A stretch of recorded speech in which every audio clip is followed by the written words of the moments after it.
ಇದೆಲ್ಲದರ ನಡುವೆ ನಾನು ಯಾವುದೇ ಹುದ್ದೆಗೆ ಅಂಟಿ ಕೂತ್ಕೊಂಡಿಲ್ಲ ಅನ್ನುವಂಥ ಮಾತನ್ನು ಈಗ DCM DK ಶಿವಕುಮಾರ್ ಹೇಳ್ತಾ ಇದ್ದಾರೆ. ನಾನು ಯಾವುದೇ ಹುದ್ದೆಗೆ ಅಂಟ್ಕೊಂಡು ಕೂತ್ಕೊಂಡಿಲ್ಲ.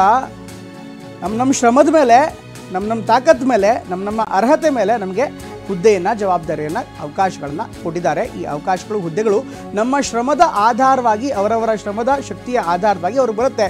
ನಾನು ಯಾವುದೇ ಹುದ್ದೆಗೆ ಅಂಟ್ಕೊಂಡು ಕೂತಿಲ್ಲ ಅನ್ನುವಂಥ ಮಾತನ್ನು DCM DK ಶಿವಕುಮಾರ್ ಅವರು ಈಗ ಹೇಳ್ತಾ ಇದ್ದಾರೆ. ಬೆಂಗಳೂರಿನಲ್ಲಿ ಮಾತನಾಡಿದಂಥ DCM DK ಶಿವಕುಮಾರ್ ಅವರು ಪಕ್ಷ ಎಲ್ಲವನ್ನು ಕೂಡ ನೋಡ್ಕೊಳ್ಳುತ್ತೆ, ಎಲ್ಲವೂ ಕೂಡ ನೋಡಬೇಕಾಗತ್ತೆ.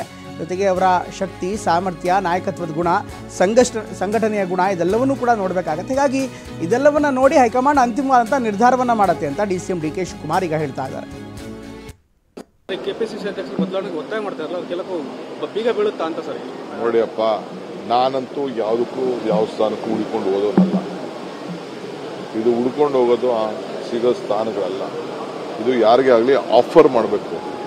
ಅವರಲ್ಲಿರೋ ನಾಯಕತ್ವದ ಗುಣ, ಸಂಘಟನೆ ಗುಣ ಗಮನದಲ್ಲಿಟ್ಕೊಂಡು ಆಫರ್ ಮಾಡ್ತಾರೆ. ಇದು ನಮ್ಮ ಪಾರ್ಟಿಲಿ, ಬೇರೆ ಪಾರ್ಟಿ ಕತೆ ನನಗೆ ಗೊತ್ತಿಲ್ಲ. ಸೊ ಇದು ಮಾಧ್ಯಮದಲ್ಲೆಲ್ಲ ಚರ್ಚೆ ಮಾಡೋಂಥ ವಿಚಾರ ಅಲ್ಲ. ಇದು ಪಕ್ಷ ಅದಕ್ಕೆಲ್ಲ ನೋಡ್ಕೊಳ್ತದೆ. ಈಗ ನಮ್ಮ ರಾಜ್ಯದವರೇ ಆದಂಥ AICC ಅಧ್ಯಕ್ಷರು ಮಹಾತ್ಮ ಗಾಂಧೀಜಿಯವರು ಕೂತ ಜಾಗದಲ್ಲಿ, ಇಂದಿರಾ ಗಾಂಧಿ ಅವರು ಕೂತ ಜಾಗದಲ್ಲಿ, ಪಂಡಿತ್ ಜವಾಹರ್ಲಾಲ್ ನೆಹರು ಅವರು ಕೂತ ಜಾಗದಲ್ಲಿ ಇವತ್ತು ಮಲ್ಲಿಕಾರ್ಜುನ್ ಖರ್ಗೆ ಸಾಹೇಬರು ಕೂತಿದ್ದಾರೆ. ಅವ್ರಿಗೆ ಕಣ್ಣು ಇದೆ, ಕಿವಿನೂ ಇದೆ. ಅವ್ರಿಗೆ ಎಲ್ಲ ವಿಚಾರಗಳು ಕೂಡ, ಮತ್ತು ಬ್ಲಾಕ್ ಅಧ್ಯಕ್ಷರಾಗಿದ್ಕೊಂಡು ರಾಷ್ಟ್ರದ ಅಧ್ಯಕ್ಷರಾಗಿ ಇವತ್ತು ಕೂತಿದ್ದಾರೆ. ಅವರು ಇದನ್ನೆಲ್ಲ ನೋಡ್ಕೊಳ್ತಾರೆ. ನಾನು ಚರ್ಚೆ ಮಾಡೋಕೆ ಹೋಗುದಿಲ್ಲ. ನಾನೇನು ತರಬೇಕಾದ ಅವಶ್ಯಕತೆ ಇಲ್ಲ. ಅವ್ರಿಗೆಲ್ಲ ವಿಚಾರ ಕೂಡ, ಒಬ್ಬ ಸಣ್ಣ ಕಾರ್ಯಕರ್ತನ ಹತ್ರ ಮಾತಾಡೋ ಶಕ್ತಿ ಕೂಡ ಅವ್ರಿಗಿದೆ. ಕೆಪಿಸಿಸಿ ಅಧ್ಯಕ್ಷರು ಬದಲಾವಣೆಗೆ ಒತ್ತಾಯ ಮಾಡ್ತಾರಲ್ಲ, ಕೆಲವು ಬೀಗ ಬೀಳು ಏನು ಹೊತ್ತ KPCC ಅಧ್ಯಕ್ಷರ ಬದಲಾವಣೆ ಆಗೋದಿಲ್ಲ ಅನ್ನುವಂಥ ಮಾತನ್ನು ಬೆಳಗಾವಿಯಲ್ಲಿ ಸುರ್ಜೇವಾಲ ಹೇಳ್ತಾ ಇದ್ದಾರೆ. ಈಗಾಗಲೇ ಸಾಕಷ್ಟು ಚರ್ಚೆ ಆಗಿದೆ. ಆದರೆ ಅಧ್ಯಕ್ಷರು ಬದಲಾವಣೆ ಆಗೋದಿದ್ರೆ ಅವ್ರು ಯಾಕೆ ಇಲ್ಲಿಗೆ ಬರ್ತಾ ಇದ್ರು? ಅವರು ಕೂಡ ಇವತ್ತು ಬೆಳಗಾವಿಗೆ ಬರ್ತಾ ಇದ್ದಾರೆ. ಹೀಗಾಗಿ ಯಾವುದೇ ಕಾರಣಕ್ಕೂ ಸದ್ಯಕ್ಕೆ ಅಧ್ಯಕ್ಷರ ಬದಲಾವಣೆ ಆಗೋದಿಲ್ಲ ಅನ್ನುವಂಥ ಮಾತನ್ನು ಈಗ ಸುರ್ಜೇವಾಲ ಹೇಳ್ತಾ ಇದ್ದಾರೆ.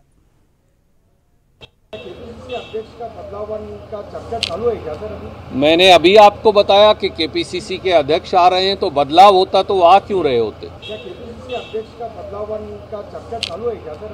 मैंने अभी आपको बताया कि KPCC के अध्यक्ष आ रहे हैं, तो बदलाव होता तो आ क्यों रहे होते? मैंने अभी आपको बताया कि KPCC के अध्यक्ष आ रहे हैं, तो बदलाव होता तो आ क्यों रहे होते? राज्य के राजकारण में चर्चा चालू है कि सतीश जारकिहोली को नोटिस दिया गया है। क्या ये सच है कि सतीश जारकिहोली को नोटिस दिया गया है? मुझे नहीं पता कौन ये मनगढ़ंत और बेकार की बातें बना रहा है। मेरा आपसे आग्रह है, क्योंकि बेलगांव का मीडिया बहुत जिम्मेवार है और मैं आपका आदर बहुत करता हूँ।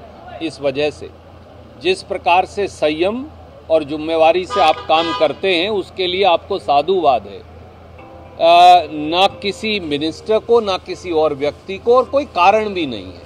तो इस प्रकार की भाजपा द्वारा प्रायोजित बेबुनियाद बातों पर विश्वास मत करिए। सर, राज्य के राजकारण में चर्चा चालू है कि सतीश जारकिहोली को नोटिस दिया गया है।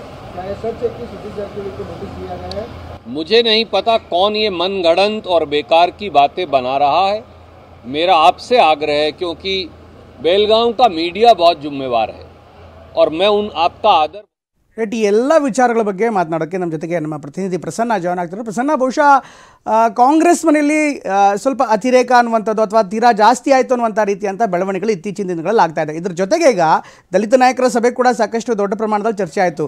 ಈಗ ಎಲ್ಲ ಸಭೆಗಳನ್ನು, ಎಲ್ಲ ಚರ್ಚೆಗಳನ್ನು ಪಕ್ಷದಲ್ಲೇ ಮಾಡಿ, ಪಕ್ಷದ ಕಚೇರಿಯಲ್ಲೇ ಮಾಡಿ, ಪಕ್ಷದ ವೇದಿಕೆಯಲ್ಲೇ ಮಾಡಿ ಅನ್ನುವಂಥ ಒಂದು ವಾದ. ಇನ್ನೊಂದು ಕಡೆಗೆ ದಲಿತ ನಾಯಕರು ನಮ್ಮ ಸಮುದಾಯದ ಚರ್ಚೆಗಳನ್ನು ನಾವು ನಮ್ಮ ಮನೆಗಳಲ್ಲಿ ಅಥವಾ ಅಧಿಕೃತವಾಗಿ ನಾವು ಮಿನಿಸ್ಟರ್ ಆಗಿದ್ವಿ, ನಮ್ಮ ಚರ್ಚೆಗಳನ್ನು ನಮ್ಮ ವ್ಯಾಪ್ತಿಯಲ್ಲಿ ಮಾಡ್ತೀವಿ ಅಂದರೆ ಪ್ರಶ್ನೆ ಏನು ಅನ್ನೋಂಥದ್ದು ಕೂಡ ಕೇಳಿಬರ್ತಾ ಇದೆ. ಹೀಗಾಗಿ ಈ ಒಂದು ಭಾಗ ಅಂದರೆ ದಲಿತ ನಾಯಕರ ಸಭೆ, ಅದಕ್ಕೆ ಪಕ್ಷದ ಒಳಗಡೆ ಅವರನ್ನು ಕರೆತರುವಂಥ ವಿಚಾರ, ಪಕ್ಷದ ವೇದಿಕೆಯಲ್ಲೇ ಚರ್ಚೆ ಆಗುವಂಥ ವಿಚಾರ ಒಂದು ಕಡೆಗಾದರೆ, ಇನ್ನೊಂದು ಕಡೆಗೆ KPCC ಅಧ್ಯಕ್ಷ ಸ್ಥಾನದ ವಿಚಾರವಾಗಿ ಕೂಡ ಈಗಾಗಲೇ ಸುರ್ಜೇವಾಲ ಬೆಳಗಾವಿಯಲ್ಲಿ ಮಾತಾಡ್ತಾ ಯಾವುದೇ ರೀತಿಯಂಥ ಬದಲಾವಣೆ ಇಲ್ಲ ಅನ್ನುವಂಥ ಸೂಚನೆಯನ್ನು ಈಗಾಗಲೇ ಕೊಟ್ಟಿದ್ದಾರೆ. ಹೀಗಾಗಿ ಕಾಂಗ್ರೆಸ್ ಮನೆಯಲ್ಲಿ ಒಂದು ಕಡೆಗೆ KPCC ಅಧ್ಯಕ್ಷ ಸ್ಥಾನ, ಇನ್ನೊಂದು ಕಡೆಗೆ ದಲಿತ ನಾಯಕರ ವಿಚಾರ ಯಾವ ಮಟ್ಟಿಗೆ ಚರ್ಚೆ ಆಗ್ತಾ ಇದೆ, ಯಾವ ಮಟ್ಟಿಗೆ ಬೆಳವಣಿಗೆ ಆಗ್ತಾ ಇದೆ?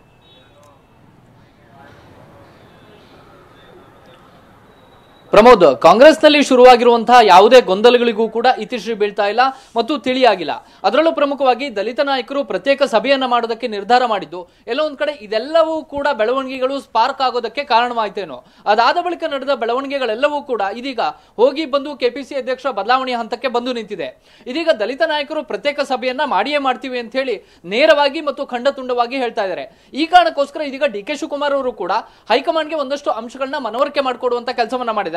ಅದರಲ್ಲಿ ಒಂದು ಭಾಗ ದಲಿತ ನಾಯಕರ ಸಭೆಯ ಬಗ್ಗೆ ನನ್ನದು ಯಾವುದೇ ರೀತಿಯ ಆಕ್ಷೇಪಗಳಿಲ್ಲ, ಆದ್ರೆ ಅದನ್ನ ಪಕ್ಷದ ವೇದಿಕೆಯಲ್ಲೇ ಮಾಡಲಿ. ಕೆಪಿಸಿಸಿ ಕಚೇರಿಯಲ್ಲೇ ದಲಿತ ನಾಯಕರು ಸಭೆಯನ್ನ ಸೇರಿದ್ರೆ ಪಕ್ಷಕ್ಕೂ ಒಳಿತಾಗುತ್ತೆ, ಪಕ್ಷ ಸಂಘಟನೆಗೂ ಅನುಕೂಲ ಆಗುತ್ತೆ.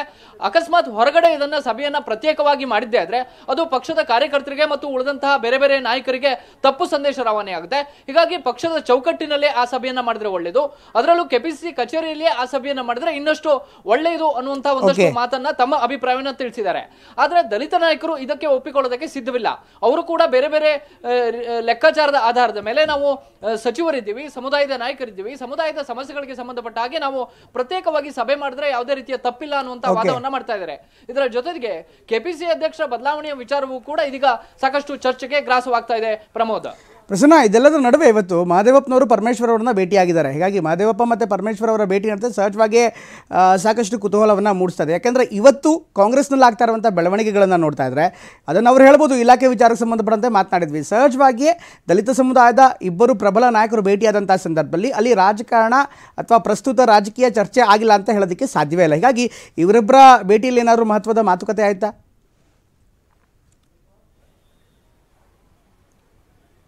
ಹೌದು ಪ್ರಮೋದ್, ಎಚ್ ಸಿ ಮಹದೇವಪ್ಪ ಮತ್ತು ಪರಮೇಶ್ವರ್ ಅವರೇ ದಲಿತ ಶಾಸಕರು ಮತ್ತು ಸಚಿವರ ಒಂದು ಸಭೆಯನ್ನ ನೇತೃತ್ವವನ್ನು ವಹಿಸಿಕೊಳ್ಳೋದಕ್ಕೆ ಮುಂದಾಗಿದ್ದಂಥದ್ದು.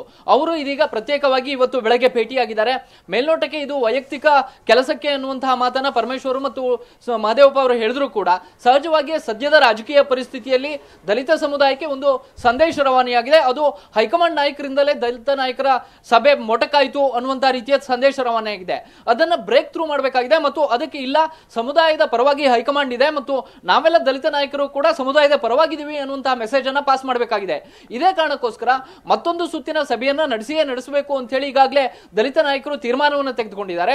SC ST ಶಾಸಕರ ಸಭೆಯ ಜಾಗಕ್ಕಿಂತ ಹೆಚ್ಚಾಗಿ ಸಮುದಾಯದ ವಿಷಯಗಳನ್ನ ಚರ್ಚೆ ಮಾಡೋದಕ್ಕೆ ಒಂದು ಸಭೆಯ ಅಗತ್ಯತೆ ಇದೆ ಅನ್ನುವಂಥದ್ದನ್ನ ಉಳಿದ ಸಮುದಾಯದ ನಾಯಕರೆಲ್ಲರೂ ಕೂಡ ಮನವರಿಕೆ ಮಾಡಿಕೊಂಡಿದ್ದಾರೆ. ಇದೇ ಕಾರಣಕ್ಕೋಸ್ಕರ ಇವತ್ತು ಎಚ್ ಸಿ ಮಹದೇವಪ್ಪ ಮತ್ತು ಪರಮೇಶ್ವರ್ ಅವರ ಭೇಟಿ ಕೂಡ ಈ ಕಾರಣಕ್ಕೋಸ್ಕರ ಅತ್ಯಂತ ಮಹತ್ವವನ್ನು ಪಡೆದುಕೊಂಡಿದೆ. ಮತ್ತು ರಾಜ್ಯ ಕಾಂಗ್ರೆಸ್ ಉಸ್ತುವಾರಿ ರಣದೀಪ್ ಸಿಂಗ್ ಸುರ್ಜೇವಾಲಾ ಅವರು ರಾಜ್ಯಕ್ಕೆ ಆಗಮಿಸಿರುವಂತಹ ಈ ಸಂದರ್ಭದಲ್ಲಿ ಅದನ್ನ ಹೈಕಮಾಂಡ್ ನಾಯಕರಿಗೆ ಮನವರಿಕೆ ಮಾಡಿಕೊಡುವಂತ ಕೆಲಸವನ್ನು ಕೂಡ ದಲಿತ ನಾಯಕರು ಮಾಡುವಂತ ಸಾಧ್ಯತೆ ಇದೆ. ಪ್ರಮೋದ್, ಥ್ಯಾಂಕ್ ಯು ಪ್ರಸನ್ನ ಎಲ್ಲ ಮಾಹಿತಿಯಾಗಿ.